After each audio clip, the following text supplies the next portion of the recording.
Buenos días, queridos hermanos. Es un gusto poder estar delante de ustedes en esta mañana otra vez. Quiero que vayamos recordando que hemos visto las anteriores semanas. Hemos visto el Salmo 119, ¿verdad? Vamos a entrar un poco en contexto otra vez. Recordemos, la autoría de este Salmo se le da a David. David es el autor de este Salmo. Y tenemos una evidencia que nos refleja todo el carácter del Salmo 19 en el Salmo 119, en el Salmo 19, del 7 al 11. Prácticamente habla de lo mismo del Salmo 119. ¿Y qué nos dice? La ley de Jehová es perfecta, que convierte el alma. El testimonio de Jehová es fiel, que hace sabio al sencillo. Los mandamientos de Jehová son rectos, que alegran el corazón. El precepto de Jehová es puro, que alumbra los ojos.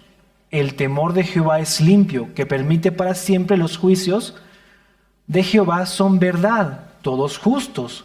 Deseables son más que el oro, y más que mucho oro afinado. Y dulce más que la miel, y que la que destila del panal. Tu siervo es además amonestado con ellos, en guardarlos en gran galardón. El Salmo 19 es el reflejo, en síntesis, de casi todo el Salmo 119, en síntesis. No olvidemos que el Salmo 119 es un poema en versos, es un acróstico. Entonces, David lo que hace es mostrarnos todo el pensamiento y todo un corazón derramado en esa poesía acerca de los mandamientos, testimonios, ordenanzas, todo lo que hemos ido viendo. Y eso nos hace recuerdo de la gran relevancia que tiene la palabra de Dios para aquel que sigue a Cristo, aquel que sigue a Jehová, a Dios. ¿Ok? Entonces, estamos entrando en contexto. ¿Ok? El pasaje que vamos a estudiar en esta mañana es Romanos capítulo 2, versículos del 17 al 24. ¿Ok? Romanos capítulo 2, del 17 al 24. Ese va a ser nuestro pasaje de estudio en esta mañana. Romanos capítulo 2, del 17 al 24. Leamos. He aquí, tú tienes el sobrenombre de judío, y te apoyas en la ley y te glorías en Dios. Y conoces su voluntad, e instruido por la ley apruebas lo mejor.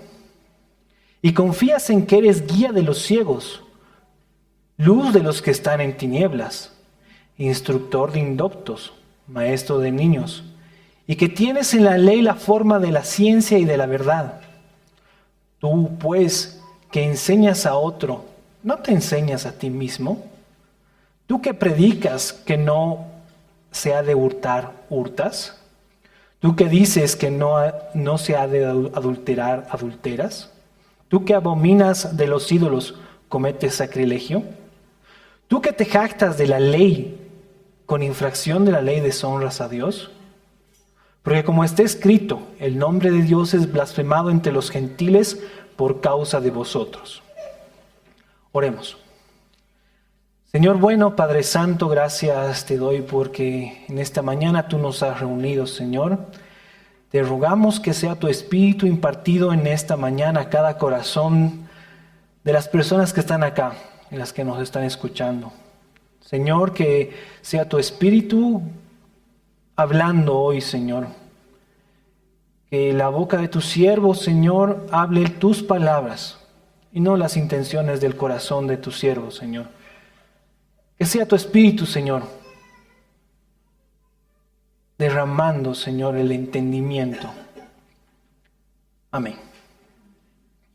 En este punto de la carta de los Romanos, Pablo está en un clímax de acusación.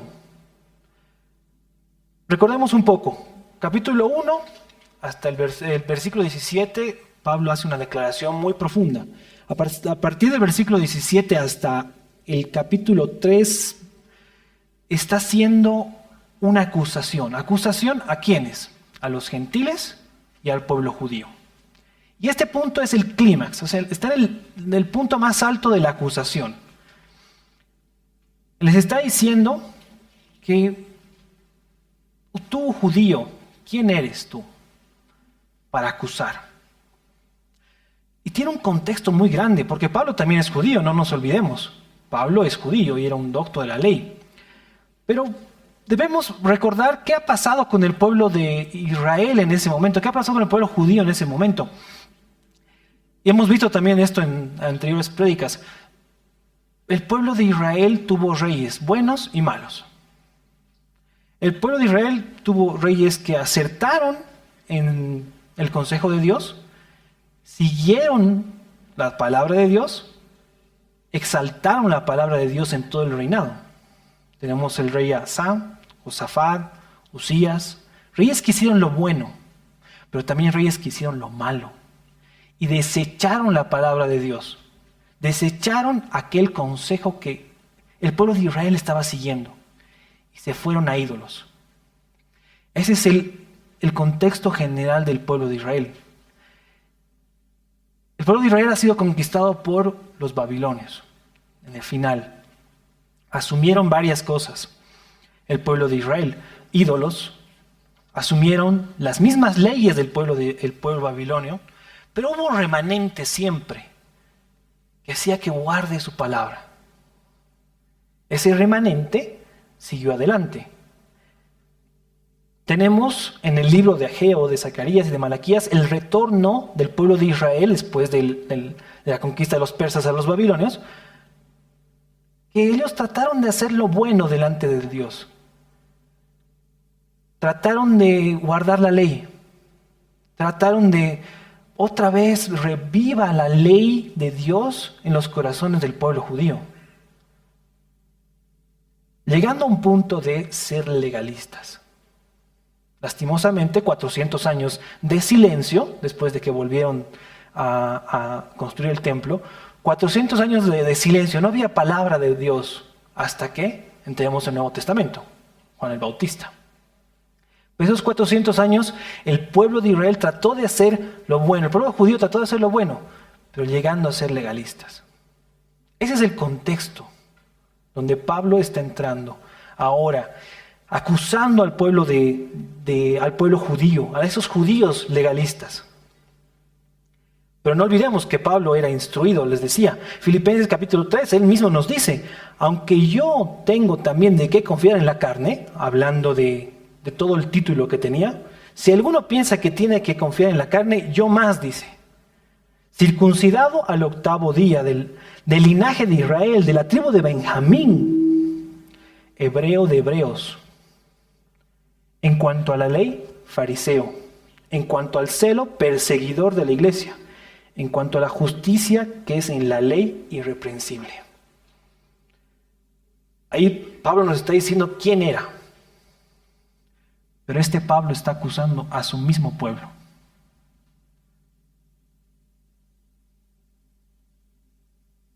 ¿Pero por qué? ¿Por qué acusa al pueblo? Acusa al pueblo porque el pueblo judío estaba viviendo confiado. Confiado en los privilegios de ser pueblo judío. Recordemos, Abraham, el padre de los judíos, decían ellos, padre Abraham, a través de todo el pacto que hizo con Abraham, el pueblo de Israel vivía en eso, en esos privilegios. Ellos no veían el error que tenían. No veían, estaban nublados, que ellos tenían que rendir cuentas ante Dios, a pesar de tener esos privilegios. Amigos y hermanos, no piensen que Pablo está hablando este pasaje solamente a los judíos. La aplicación está hablando también al pueblo cristiano, a la iglesia. Es un problema que tuvo el pueblo judío y que también puede tener nuestra iglesia. El autoengaño. Muchos de los que estamos sentados, o los que estamos sentados en las sillas de las iglesias evangélicas, están viviendo ese autoengaño y están derecho al infierno. Al igual que el pueblo judío. Son declaraciones fuertes. Muchos que están sentados en las sillas de las iglesias evangélicas están camino al infierno, viviendo autoengañados. Recordemos Mateo capítulo 7, versículo 21. No todo aquel que me dice, Señor, Señor, entrará en el reino de los cielos, sino el que hace la voluntad de mi Padre que está en los cielos.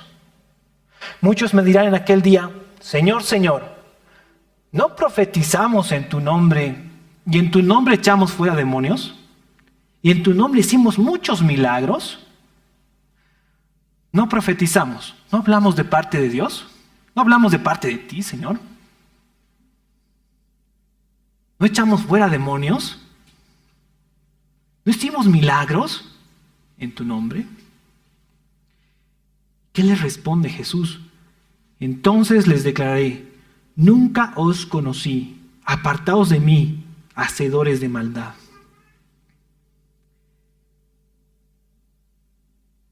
Qué dura declaración. Qué dura declaración que tiene Jesús delante de aquellos que han hecho lo que dice el texto: echaron demonios, hicieron milagros, profetizaron. Este pasaje nos muestra dos puntos. Uno, el problema. Y aquí tú tienes el sobrenombre de judío y te apoyas en la ley y te glorías en Dios. Conoces su voluntad e instruido por la ley apruebas lo mejor y confías en que eres guía de los ciegos, luz de los que están en tinieblas, instructor de los indoctos, maestro de niños, que tiene la ley, la forma de la ciencia y la verdad. Los judíos tenían el privilegio de ser el pueblo del pacto, de ser descendientes directos de Abraham. La ley otorgada a ellos era la guía de ese pueblo. En sí, todo lo que está diciendo Pablo es bueno. Sí, ellos tenían un nombre detrás, judíos. Tenían un peso. En ese momento, decir que era judío era un orgullo. Algunos textos dicen que el mismo judío les decía a los gentiles perros. El perro no valía nada. Y el gentil era comparado con el perro, para algunos judíos. Se apoyaban en la ley, dice el texto. Aquella ley impartida en el monte con Abraham. Ellos tenían el privilegio de haber sido receptores de la gloria de Dios en la ley. Eso es un privilegio. Era el pueblo. De todas las naciones que estaban ahí, era el pueblo escogido de Dios para recibir la ley.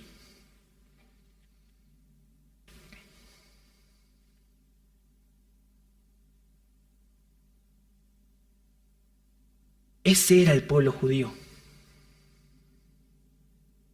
El mensaje aplicativo de toda esta pequeña parte que estamos haciendo es que nosotros no debemos vivir en aquellos privilegios espirituales, si es que lo tenemos, porque ninguno de ellos nos librará del juicio de Dios. Tú como creyente cristiano tienes privilegios. Estamos dentro de la gracia. Nadie será salvo porque ha nacido en un hogar cristiano. Nadie. Nadie será salvo por haber asistido a una iglesia de sana doctrina. Nadie. Nadie será salvo por tener una muy buena doctrina. Nadie llegará al cielo por saber bien la confesión bautista, saber bien la confesión de Westminster o la belga, o haber sido bautizado en esta iglesia o en la otra. Simplemente. Esos son los privilegios. Mucho menos confíes en tu conducta moral. No confíes en tu esfuerzo por cumplir la ley. Lo que quiero decir esta mañana, hermanos, es que aquella posición, aquel conocimiento, aquel estado se convierte en piedra de tropiezo cuando intercambias eso por Cristo. Cuando todo lo que tú consideras que has estado haciendo, lo cambias y dejas de lado a Jesús.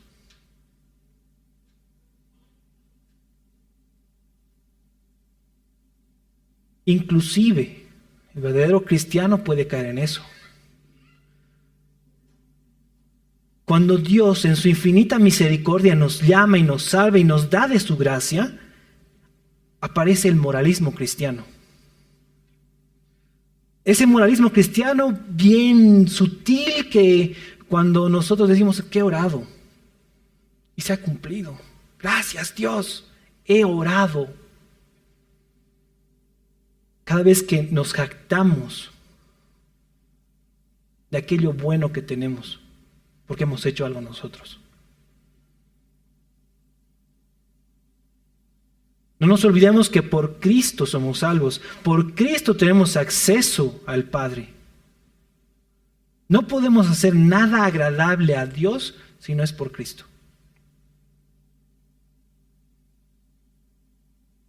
Hemos visto el gran conflicto.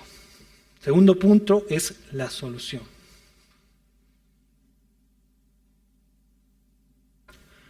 Pablo destruye este problema a través de preguntas retóricas que nos viene la siguiente parte del texto que estamos leyendo. Pero déjenme ver un poquito más acerca del contexto. Acuérdense, no somos salvos por obras. Pero el versículo 5 del mismo capítulo nos dice: pero por tu dureza y por tu corazón no arrepentido atesoras para ti mismo ira para el día de la ira y de la revelación del juicio de Dios, el cual pagará a cada uno conforme a sus obras. Parece una aparente contradicción. Si no, nos vamos a ir al infierno por las obras, pero va a haber juicio por obras. A ver, ¿qué está pasando acá? Esto es lo que está haciendo Pablo en este texto. Está aclarándonos eso.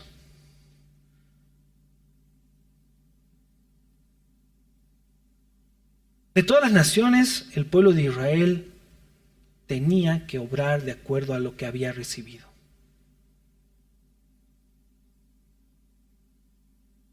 Y él se gloriaba, el pueblo se gloriaba de Dios. Y eso es real. Nosotros podemos gloriarnos en Dios por lo que tenemos, a Cristo. Jeremías capítulo 9 nos dice: así dice Jehová, no se alabe el sabio en su sabiduría, ni en su valentía se alabe el valiente, ni el rico se alabe en las riquezas. Mas alábese en esto el que se hubiere de alabar, en entenderme y conocerme que yo soy Jehová, que hago misericordia, juicio y justicia en la tierra, porque estas cosas quiero, dice Jehová. Jeremías 9. Pablo está acordándose de aquel texto cuando escribe esto. Tenemos algo de qué gloriarnos, de conocer a Dios, de conocer a Cristo. No hay nada malo de gloriarnos en Dios. De hecho, es mejor que gloriarnos de nosotros mismos.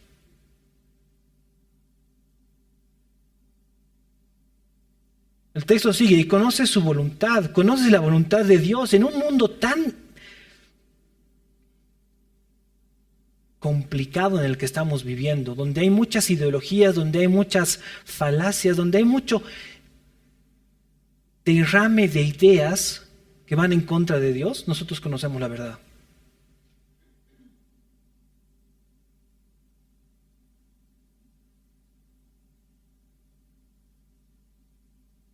Por todas estas cosas, el pueblo judío tenía ese privilegio.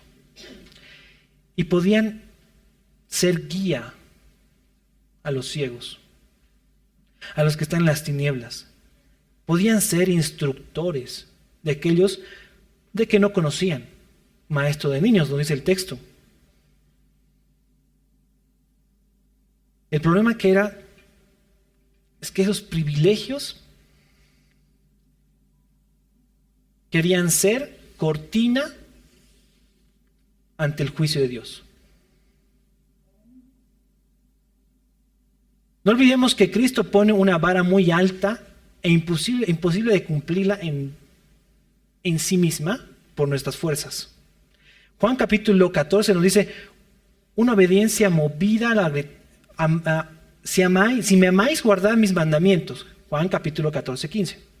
Si me amáis, guardad mis mandamientos. ¿El pueblo de Dios amaba a Dios o amaba a sí mismo? Y aquí Jesús dice, si me aman, guarda mis mandamientos. Una obediencia movida por la gratitud, no por un temor, para que Dios sea glorificado en nuestra obediencia, es lo que tenemos que buscar.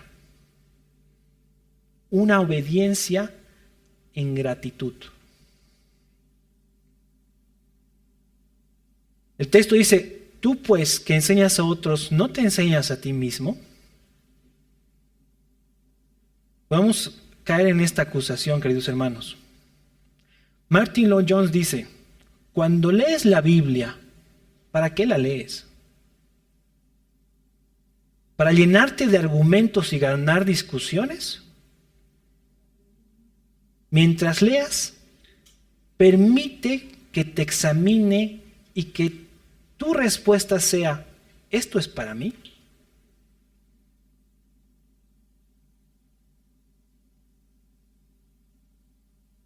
Si no lo haces, estás en un gran peligro, dice Martin Lloyd-Jones. Y cierra con esta frase, mientras más conoces la Biblia, más peligro corres si no la aplicas.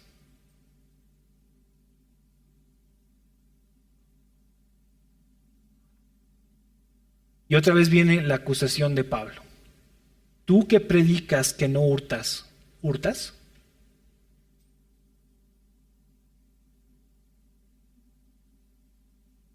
Permítame ser un poco más detallista en esto.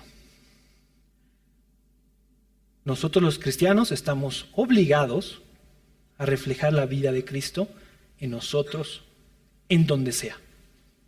Y el trabajo también es un punto. ¿Le robas las horas de trabajo a tu jefe, a tu empleador? En vez de ser eficiente, buscas deficiencias. En vez de ser proactivo, buscas quejarte todo el tiempo. Los impuestos. ¿Pagamos impuestos?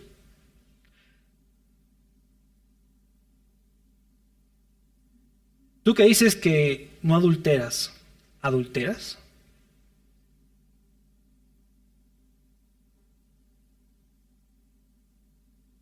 Sermón del Monte, Mateo capítulo 5, versículo 27. Otra vez nos pone la vara muy alta.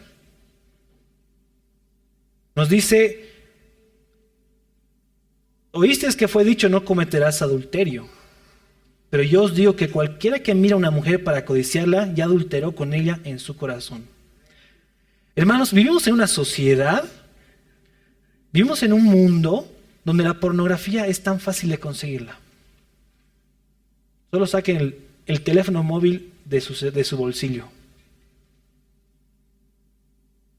Es muy fácil acceder a eso. Donde una sociedad es tan permisible en eso. Y eso induce al adulterio.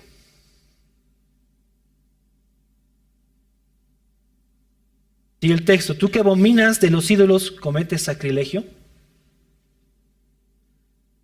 Voy a tocar 2 puntos acá. 1, el pueblo judío entendía bien que no debería haber tenido ningún ídolo de las naciones conquistadas. Saúl comete un pecado garrafal. En vez de aniquilar lo que tenía que aniquilar, se lo guarda. Y así van pasando las generaciones y ven que eso es bueno.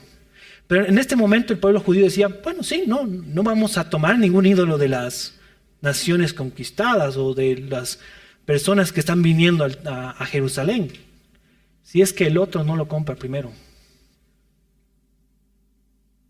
Había un mercado de ídolos limpios. Si un judío quería comprarse una estatuilla de oro, podía hacerlo,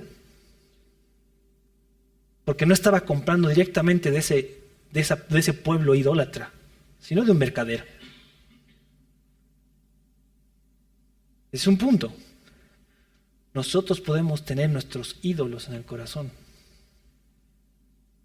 Ya no somos aquellos católicos romanos que tenemos nuestros ídolos, la Virgencita, el Santo, o el sincretismo de esta nación, la Pachamama, el sapo. No, esos son ídolos visibles. Pero ¿cuáles son los ídolos del corazón? El trabajo, nuestros hijos, aquello que quita la gloria a Dios. Repito, Juan Calvino decía esto: somos una máquina de ídolos. Nuestro corazón es una máquina de ídolos. A todo podemos hacer idolatría. Tanto el joven adolescente como nuestra persona más mayor en la iglesia tiene el mismo corazón.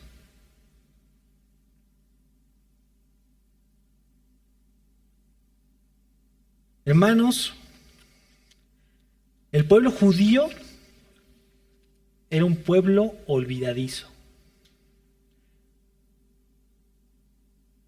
Tenían mucho conocimiento. Tenían los privilegios.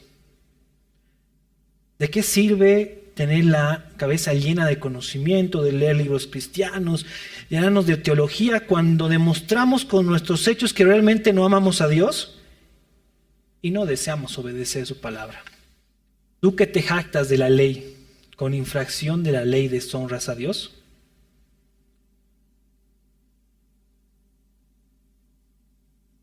Porque como está escrito, el nombre de Dios es blasfemado entre los gentiles por causa de vosotros.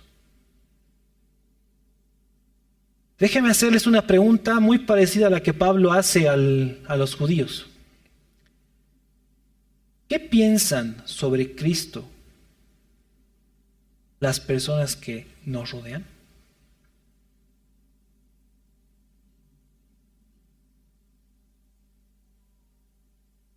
Así como Pablo les dice a los judíos esas preguntas punzosas que le llegaban al orgullo,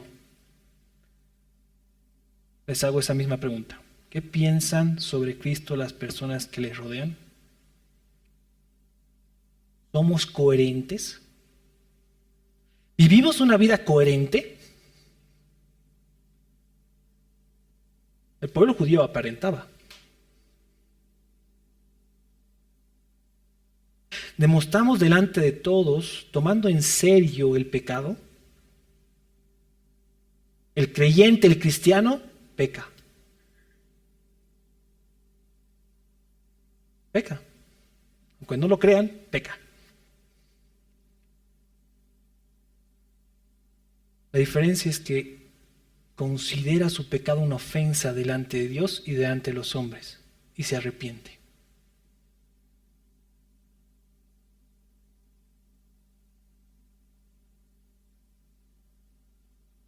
Ese creyente debería vivir una vida arrepentida, tomando en serio el pecado. Una vez que nosotros anunciamos que somos cristianos al mundo, no solamente en el bautismo, porque nosotros vemos ese bautismo, pero anunciamos al mundo que somos cristianos cuando realmente vivimos con coherencia.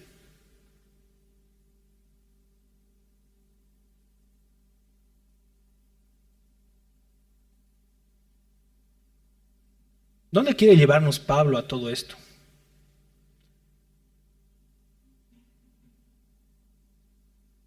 Nos quiere llevar a que los privilegios no sirven de nada.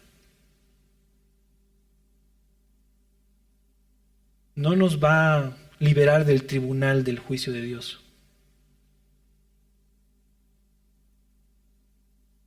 Lucas capítulo 12, versículo 48 nos dice: pero el que no lo sabía e hizo cosas que merecía castigo, será azotado poco. Y a todo el que le haya dado mucho, mucho se le demandará de él. Y al que mucho se le ha confiado, más le exigirá.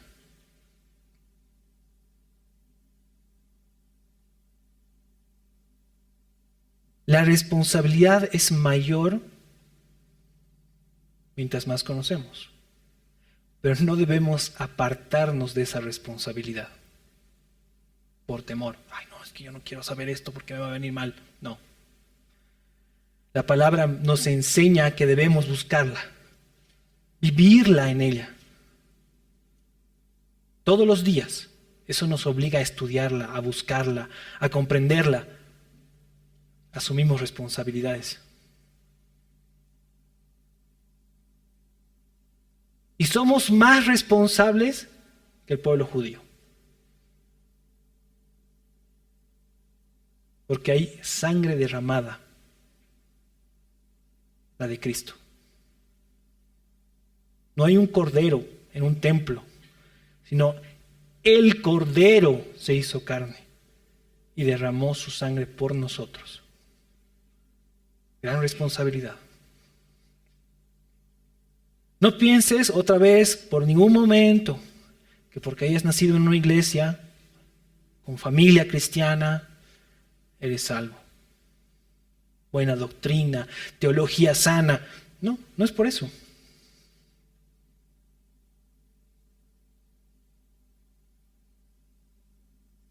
Pablo nos está tratando de liberarnos de confiar en nosotros mismos. Pablo nos está liberando de vivir una vida en contradicción.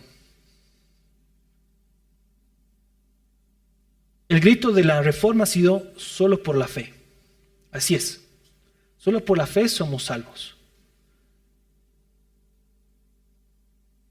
Santiago nos dice, las obras demuestran tu fe.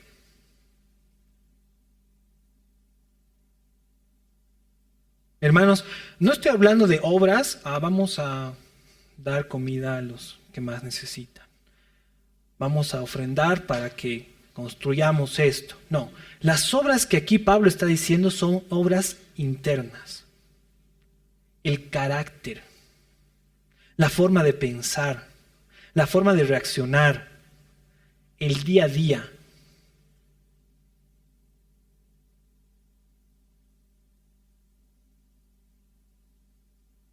Amigo, hermano, todos estamos en la misma condición.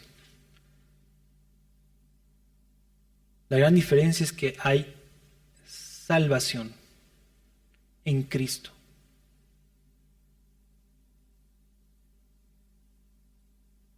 La Biblia es clara. El juicio es inminente o sucederá pronto.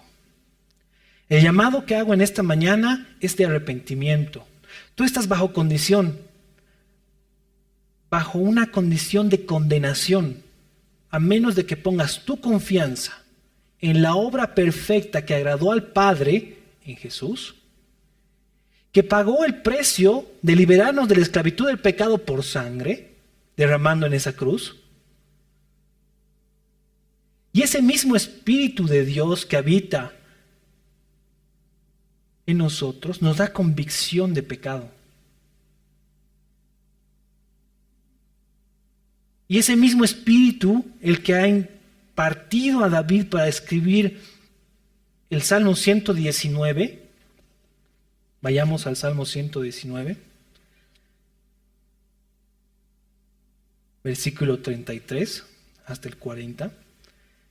Ese Espíritu de Dios, ese mismo Espíritu que ha impartido la sabiduría para escribir este Salmo, habita en nosotros. Y podamos realmente poder decir estas palabras. Enséñame, oh Señor, el camino de tus estatutos, y yo los guardaré hasta el fin. Dame entendimiento para que guarde tu ley y la cumpla de todo corazón. Hazme andar por la senda de tus mandamientos, porque en ella me deleito. Inclina mi corazón a tus testimonios y no a la ganancia deshonesta. Aparta mis ojos de mirar la vanidad y vivifícame en tus caminos. Confirma a tu siervo tu palabra, que inspira reverencia por ti. Quita de mí el oprobio que me causa temor, porque tus juicios son buenos. He aquí, anhelo tus preceptos. Vivifícame por tu justicia. Oremos. Padre que estás en los cielos, en esta mañana queremos acercarnos en arrepentimiento, Señor,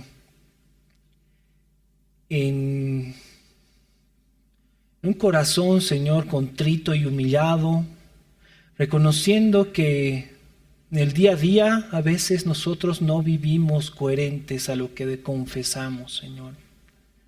Que nos comportamos mediocremente, Señor, en hipocresía. Perdónanos, Señor. Que tu Espíritu a través de tu palabra cambie nuestro carácter. Que tu Espíritu a través de tu palabra nos dé la luz del entendimiento para hacer aquello que es bueno delante de tus ojos. Padre, perdónanos. Perdónanos porque caemos en la vanidad del conocimiento.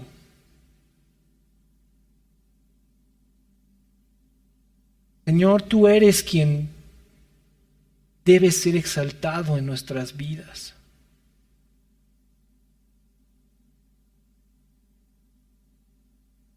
Señor, que tu palabra sea viva en cada caminar de nuestra vida, Señor, para exaltarte, para darte la gloria.